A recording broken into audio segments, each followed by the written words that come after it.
এটা খুব ভয়াবহভাবে গোটা বাংলাদেশে ছড়িয়ে পড়েছে। আমি কথা জোর দিয়ে বলছি আপনাদের সামনে, কারণ এখানে আপনার সবাই অত্যন্ত বিচক্ষণ এবং সমঝদার আছেন।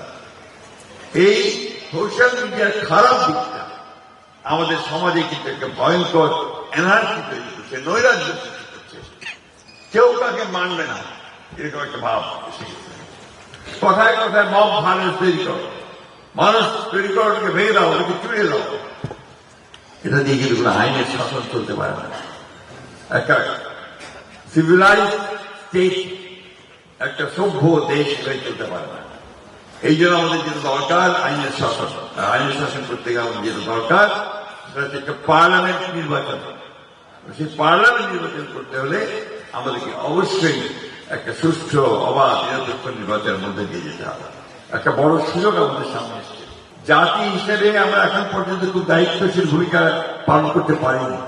এখন তর্ক করছি, ঝগড়া করছি, কিন্তু গণতন্ত্রের তর্ক ঝগড়া থাকে।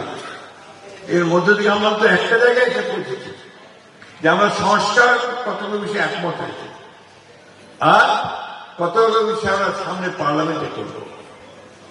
আরেকটা হচ্ছে যে আমরা পার্লামেন্টের ইলেকশনটা করব।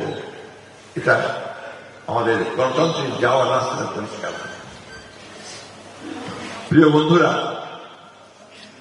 আল্লাহ তাআলা কেউ কিছু করে দেন না। আল্লাহ তাআলা বলেন যে তুমি সফল মতো কাজ তুমি নিজেই করো, তোমার বুদ্ধি দিয়েছে, মেধা দিয়েছে, তা দিয়ে তুমি করবে।